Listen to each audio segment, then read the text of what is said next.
Instant match reaction to Nottingham Forest 1, West Ham United 0. What the fuck have I just watched? I'm being serious here when people should have listened to our manager, when he said at the end of the Brighton game, we need like about 10 players or whatever he said.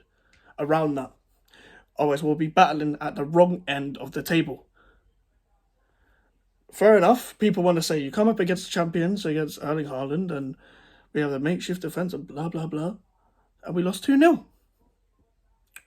You got away to Nottingham Forest. I literally predicted this in my preview, exactly how this was going to go.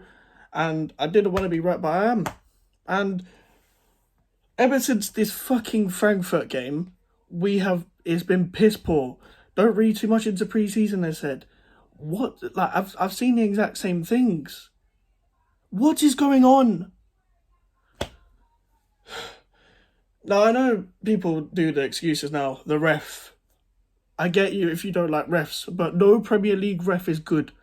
Stop putting excuses on the fucking ref. Stop doing it's against West Ham. They're against West Ham. Nobody cares about us specifically that much to be against us. Okay? No one. Apart from the Lyon game, none of this is corruption. Okay? Unless it's literally a big six club going up against our caliber of team, it is not corruption. Get that out of your head. It's not about the referees. Okay? Are we good with that? Cool. Alright. Let's start with the starting 11. I was actually really concerned when Lanzini was dropped for Benrahma. But Benrahma was our best player today.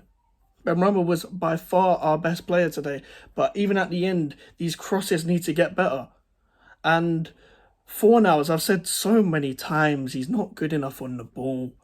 You're getting outdone by Lewis O'Brien, who's a great midfielder, and there's that Mangala guy, by the way, Nottingham Forest have got a great midfielder there. I've never heard of him before, but I think he came from Stuttgart. Fair play. And yeah, Jesse Lingard, what a surprise.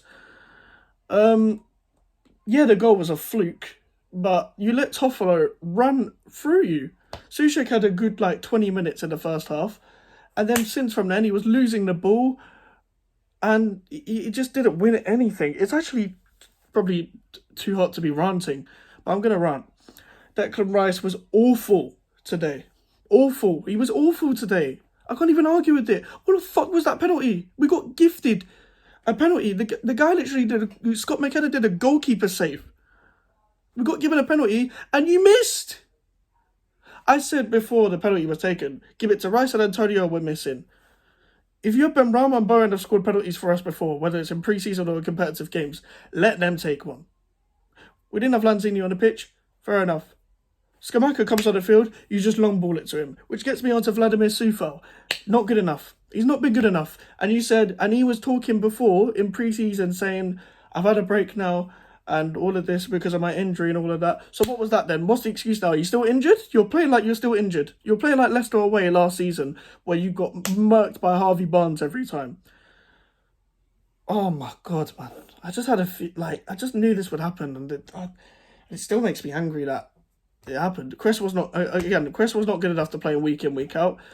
Fuck the sentiment. The guy's one of the most overrated guys to play for us. He's had 3 good seasons, in my opinion, when he's played for us. This whole good servant shit, what about now? What about now? Stop focusing on the past. Get Areola in goal, please, for the love of God, as well. Oh my God. Apart from the one good shot from Fornals where it hit the post or the bar or whatever, yeah, he wasn't good enough. Antonio wasn't good enough today. But I don't know. I don't even know what to say about Antonio nowadays. We've got competition for you. Step up.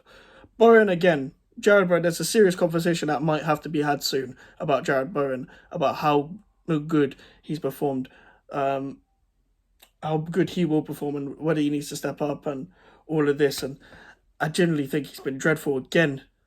He kept losing the ball. It's predictable. You're not showing for the ball when Coufal's trying to pass the ball. He's constantly long balling it, Coufal, and that whole right side was dreadful. I generally thought we could bring on Ashby then, but they didn't bring him on. And I know a lot of people are going to go at the manager today. What's he meant to do with these players, generally? I know these players have gotten us Europe in the past, but some players hit their peak. And I think there's every right. I know I go at a lot of West Ham fans for either being too positive, you're being overly positive, or you're being too negative and you're doing the whole GSB stuff where it's not needed right now. If you're going to complain at people complaining about losing to a promoted team who hasn't been in the Premier League since the World War, then please give your head a wobble. People are allowed to be angry. This happened against Brentford last year as well. They were never in the Premier League and they fucking beat us twice. And Nottingham Forest will beat us out our ground as well if we don't fucking fix up and get these players in. And I'm sure we will buy players. And the more we lose, the more Moyes will buy players. And people used the Arsenal thing last year where they lost 3 times in a row and scored no goals. And that will probably happen to us because guess what? We're facing Brighton next. And we haven't beaten Brighton in 10 years. Please, man. I feel like I have every right to rant today. If you're gonna complain in the comments about negative stuff, I'm sorry, this is not the video for you. If you're not an Forest fan, I'm sure you'll love this video. Unfortunately, and with Nottingham Forest, I said it in the preview. I have nothing against Nottingham Forest. I don't get into online beef. I don't care about that. If they stay up, I'll be happy because they're barely in the Premier League. I don't want to see teams like these. I don't know. I forget what they're called, but the teams that go up and down all the time. I don't want to see them kind of teams in there. So fair play to Forest. They won fair and square. Steve Cooper got it spot on. And this is generally not a good time. And you can't blame the Heat. 2 teams were playing in the Heat. You can't blame the ref because the ref doesn't put the ball in the back of the net. Okay? Alright. I'm sorry for the negative video, but this has to be said. This has to be said. Like, genuinely, I know people probably, if I do see comments on this video, I'll probably be complaining about the fact that how I'm ranting. But I'm sorry, this is just how I feel. I'm going to give you instant match reaction. I'm not going to be like, it's alright, it's okay, and all this stuff. We've got the Conference League in midweek. Boy, oh boy, if we lose in that, it's going to be hectic. But, yeah. How about listen to the other people that are complaining sometimes, lads. And yeah, Rice wasn't good today. I thought Ben Johnson was okay, and Zuma had a good second half and a shit first half. And Ben Rama was our best player, and there was nothing else to come from that. Cornet and Skamaka didn't do anything when they came on, but I'm not going to blame them for today. And Lanzini didn't do anything as well. Still not going to blame him for today. All right, if you guys did like the video, leave a like on the video and subscribe if you're new. Social medias are in the description if you want to follow me. And the email for any inquiries. Nottingham Forest have beaten West Ham. And this was the match reaction. I'll see you guys later.